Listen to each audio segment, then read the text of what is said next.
Hey, Soda Crab, wanna order a pizza and play the new Monkey Ball? I just bought it. Where'd you even get the money for that? You don't have a job. I used your credit card. You what? Relax, it was only $75. You bought the day one DLC? Well, yeah, what was I supposed to do? Not buy it? You know what? You got a point. Yeah, Yep. I thought so. Mhm.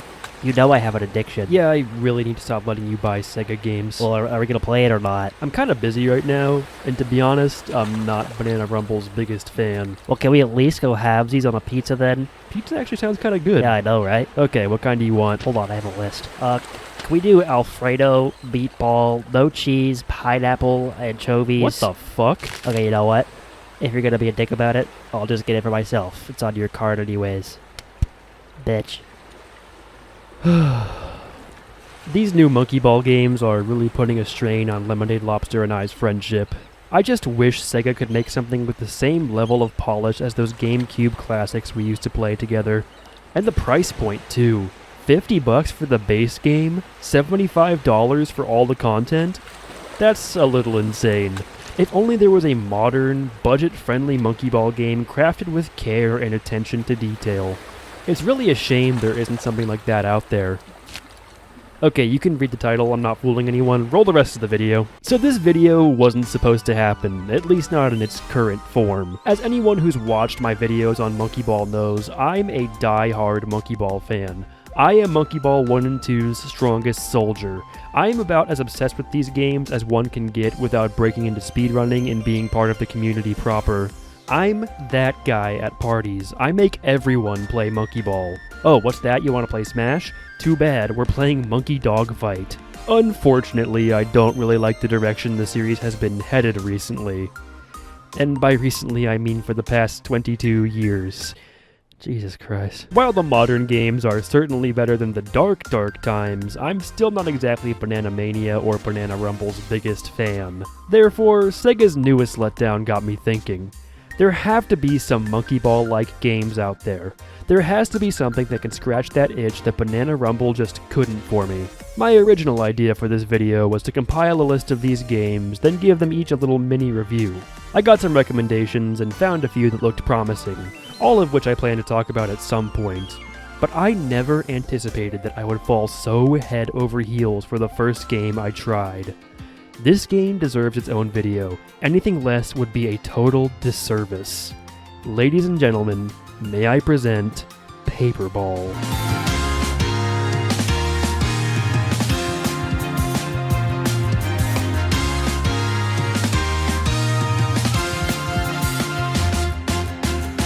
This game is absolutely incredible. I opened it up planning to play for an hour or so, just to check it out, get my thoughts on it, and move on to the next game. But from the moment I started the first level, hell, before that even, with its wonderful character designs and UI, I was absolutely hooked. What was supposed to be an hour or so of recording turned into a 7-hour play session. I just could not put Paper Ball down. So what exactly is Paper Ball, and what makes it so special? Well, it's a very simple premise. You play as a ball of paper rolling around on these cardboard stages built by this cat girl for a school project. Its gameplay is even simpler than its premise. Like the Monkey Ball games of yore, you guide your ball to the goal entirely with the control stick. No extra bells and whistles required. On the topic of Monkey Ball, Paper Ball clearly wears its inspiration on its sleeve. The aesthetic, on a surface level at least, is extremely reminiscent of the GameCube Monkey Ball games, and the premise is essentially the same. Paper Ball is more than just an imitation, though. It feels like a loving tribute and a true spiritual successor to those classics. The devs over at Cliax Games clearly didn't just play Monkey Ball 1 and 2 and decide to make a copy. You can tell they truly appreciated and understood them, and wanted to take those games' lessons and make their own thing with them. While it is its own separate thing from Monkey Ball, I think the Monkey Ball comparison is a helpful tool to more easily explain what makes Paper Ball appealing, and also to show what it does well compared to what modern Monkey Ball doesn't quite get right. Of course, the thing that makes Monkey Ball special to me and many others is its incredible physics engine and control, so I think that's the best place to start. Paper Ball's physics are fairly different from the original Monkey Ball games. That's definitely not a problem though. Different can be good. Great even, if it's done with a high level of care and attention to detail. In this way, Paper Ball absolutely crushes it. Momentum is harder to come by in Paper Ball than it is in Monkey Ball. Slopes and curves that you could easily work your way up in GameCube Monkey Ball are near insurmountable obstacles here in Paper Ball without a running start, and if you get slowed down, it can be difficult to get back up to that top speed. In this way, Paper Ball is a lot less about reaction and extremely tight maneuvering than classic Monkey Ball, focusing more on anticipating what's ahead of you and finding the right lines to maintain your momentum. You'll also notice that you aren't playing as some kind of creature in a ball or a marble, you're playing as a ball of paper. This is more than just a choice of aesthetic. It's also core to Paper Ball's gameplay. Cliche as it sounds, this game really makes you feel like a ball of paper. From the way gravity pulls on you to the way you bounce off the ground and environmental objects, your ball really feels like it's made of paper.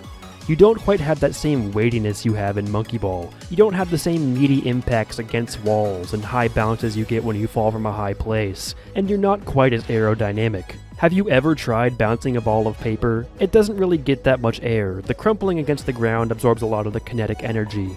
In practice, this means that when you're pulling off crazy tricks in Paper Ball, you have a lot more of an idea where you'll end up. There are far less crazy bounces and other variables to account for once you get there. All of the skill expression comes from finding that line, maintaining your momentum, knowing where to throw yourself off of a ledge, and zeroing in on where you need to land. This is what makes Paper Ball's physics stand out from Super Monkey Ball 1 and 2's physics in a good way, where modern Monkey Ball does not. Paper Ball is doing its own unique thing, separate from Monkey Ball, but still finely tuned and polished. It's distinct, yet not inherently better or worse. It's a lateral move from Monkey Ball 1 and 2's high level of polish and tuning. On the other hand, modern Monkey Ball feels clunky. It's not the worst thing ever, but it feels cheap. The physics are unintuitive, you feel lighter than you should, impacts are flaccid, acceleration is slow, it doesn't feel as good in the hands. It feels like an unpolished imitation, and in Banana Mania's case, it feels even worse because the levels weren't designed with these physics in mind. Speaking of levels, good physics are meaningless without levels that complement them. And oh my god, do Paper Ball stages complement the physics perfectly. Every single level I have played in this game is an absolute blast, and I have played almost all of them. To be honest, I got frustrated and stopped for now at Champion 4. If you know, you know. A lot of these stages draw clear inspiration from Monkey Ball levels. As the Rain Man of Monkey Ball myself, I was playing through this game catching every single homage and inspiration, from the obvious to the minute. Like look at this level here, where you can immediately drop off the back and get a hidden warp goal. That is classic Beginner 2 from Super Monkey Ball 1. But the inspiration here is just that. Inspiration. There's not a single copy-pasted level, or even anything approaching it. For the most part, Paper Ball takes ideas from Monkey Ball and expands on them, taking them in a bold new direction and refining them to make levels that honestly feel fresh compared to their contemporaries. For the few cases where the ideas are more or less the same, Paper Ball still crafts the stage from the ground up to work perfectly within its own physics, which themselves are different enough that even those similar stages still stand out as unique. In fact, Paper Ball's levels more than stand out from Monkey Ball 1 and 2's stages. This might be controversial, but I honestly truly believe that from a stage design standpoint, Paper Ball beats those games out. Particularly in Monkey Ball 2, some stages really lose the plot. The boys over at Amusement Vision really went all out with the creativity, and while that made some peak Monkey Ball levels, that also resulted in levels like Arthropod or Air Hockey, levels that feel way over-designed with unintuitive gimmicks. Paper Ball still goes all out with the creativity, while for the most part remaining grounded. It's all about maintaining balance and momentum, interacting with the level's geometry and moving parts to do so. While making my way through the harder levels, I found myself saying, "This is tough," or "This is crazy," but never once did I think, "This level is stupid." The levels themselves are further complemented by Paper Ball's genius structure.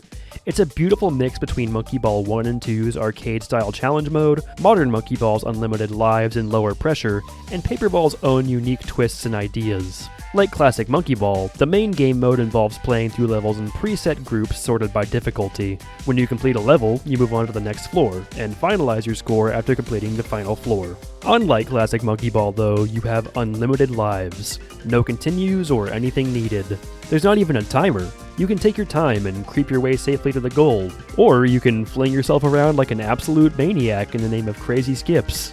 However, in order to access the encore levels at the end of each difficulty, you need to complete the set under a certain threshold of deaths. Now you'd think that would mean that slow and methodical play is the only thing being incentivized here, which could be disappointing to more fast-paced players, but Paperball fixes this with its own genius inclusion, the medal system.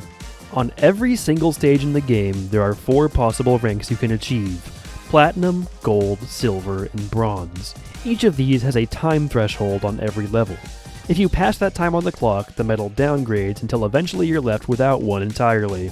Unranked, Bronze, and Silver are fairly unremarkable. A Gold medal means that you completed the level about as fast as you could be expected to in the way the devs anticipated. The real genius here is the Platinum medal. Platinum medals are usually achieved in one of 2 ways. If the level has a skip, a Platinum medal requires you to find that skip and execute it near perfectly.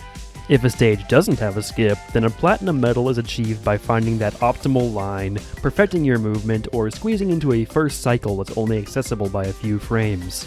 It's exhilarating searching for exactly how you're supposed to nab that Platinum medal in each level, and even more exciting when you finally execute it. But that can take a lot of trial and error, which builds up your death counter, locking you out of the encore stages. Your score is determined by the amount of medals you get, and you get more medals for completing more stages. You need to truly master the game, being able to consistently get platinum medals on every stage without accumulating too many deaths. I'm definitely not there yet, not even close, but I can see the progression and it's extremely interesting. I think this system works even better than classic Monkey Ball. Yes, the tough as nails, get good or game over attitude is an important part of those games' identity, and I'll always love them for that, but to be honest, these days I typically play with infinite lives turned on anyway. Paperball manages to perfectly marry the positives of both classic and modern Monkey Ball structure, and I applaud it for that. But you know what else I applaud Paperball for? Its presentation. Paperball looks and sounds just as delightful as it feels to play. Visually, it's very evocative of Monkey Ball. Stages made of an assortment of checkerboard patterned surfaces and shapes floating above a themed environment. The backgrounds are far from the most interesting or out there themes they could have chosen. They're pretty basic renditions of simple biomes like hills, a desert, a swamp, a city, and the Arctic. Beyond just the theming, visually at a glance, the environments aren't all that impressive either. Many of them are fairly basic and featureless, far less interesting than any given background in Monkey Ball, with pretty low graphical fidelity to boot. But what these backgrounds lack in raw style, they make up for in substance. Everything is textured to look like cardboard and paper. From rolling Arctic hills to fiery lava, everything has this handcrafted appearance, complete with cloud and star cutouts hanging from the sky by pieces of string, and papier-mâché trees with construction paper leaves. These environments, through clever use of the paper and recycling theme, are able to circumvent their low surface level interest and graphical fidelity to become perfect hosts for these lovingly crafted cardboard stages. Further complementing these environments is the soundtrack. I was absolutely blown away by this game's OST. The artist, Subspace Audio, was really cooking with this one. I love every single song in this game. They're all bursting with energy and vigor. No matter how frustrating a difficult level might get, my mood is kept up the entire time by the music.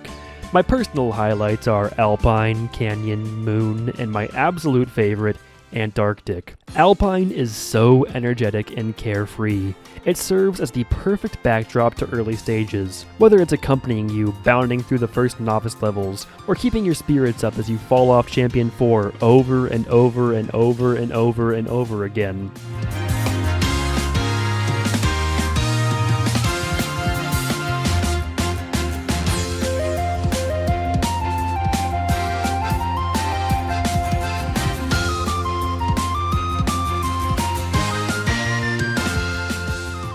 Canyon has a very heavy Wild West vibe, which perfectly encapsulates the danger of some of the levels located there, while still keeping the energy up, remaining positive, hopeful, and high speed.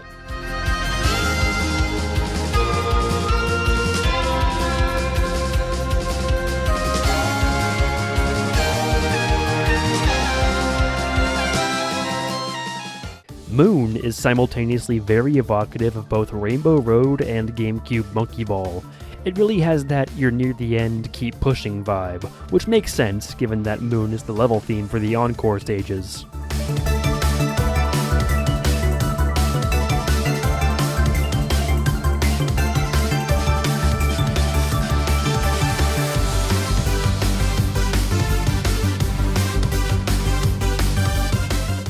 Antarctic is just a fantastic track. It's still high energy like the rest of the OST, but you can still feel the frigid cold. It's fun yet dangerous, like you're flying down a hill on a sled.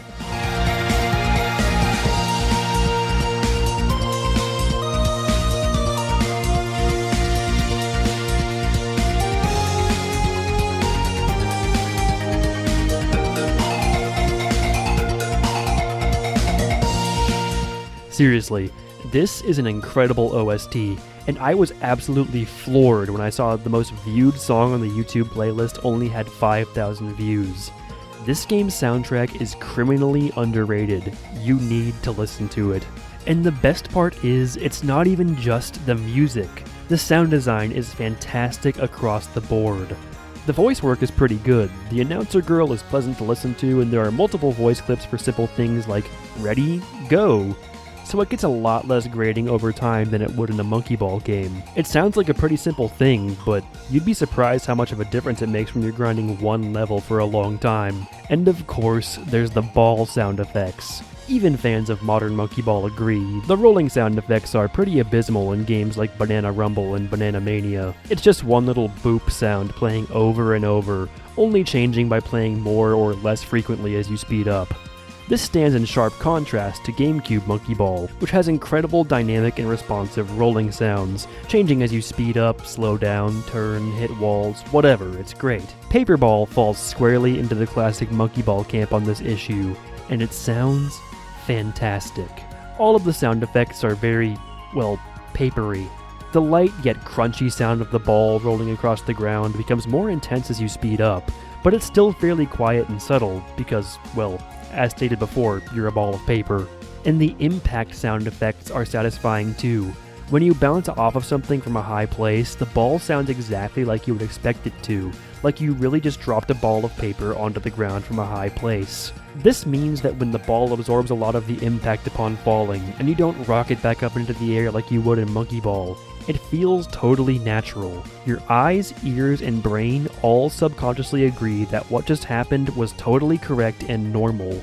It's little details like this that really elevate Paper Ball. It's a treat for the eyes and ears, which in turn makes it feel better in your hands. Ready? Go!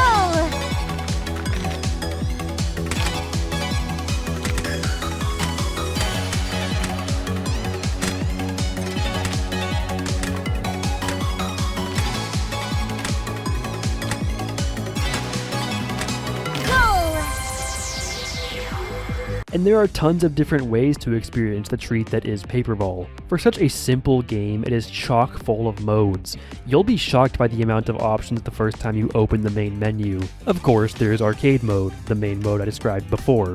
Then there's Medal Mode, where rather than taking on levels in a gauntlet format, you take them on in worlds, basically having the same structure as Monkey Ball 2's Story Mode, just without cutscenes. Then we have Blitz Mode, where you can take on Arcade Mode with a jump feature. Now, I do not like the jump feature in Banana Blitz, and I wouldn't like it in many other Monkey Ball-like games either, except here, it's totally optional. It's not a core feature here, it's a side mode designed to see just how much you can break the game in half with a new move the levels were never designed for. Banana Mania actually did something similar by locking jumping behind an in-game purchase, which I think is something that the game did right. But Paper Ball does it even better by cordoning it off in its own side mode with its own scoreboard, rather than just turning off leaderboards when you use it like Banana Mania does. In the context of being a side mode, I think it's an absolute blast and a great change of pace. Next up we have Mad Shuffle, which is similar to Monkey Ball Deluxe's Ultimate Mode, where you can play every level in the game in one playthrough. This is the one mode in the game where you have a limited number of lives. It plays every stage in a random order, the idea being that every level is a card in one huge shuffled deck drawn at random. Unlike Ultimate Mode though, if there are levels you don't want to play, you can remove them from your deck. Don't want to get stuck with a really difficult champion level? Then take them out. Want to only play challenging levels? You can remove the Novice and Intermediate packs. It's a really cool, customizable side mode that keeps things feeling fresh. Then there's Rush Mode, the only mode with a timer.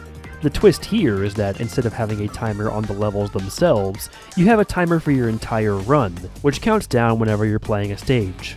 In order to gain time back, you have to complete stages fast enough to earn medals, and better medals give you more time back.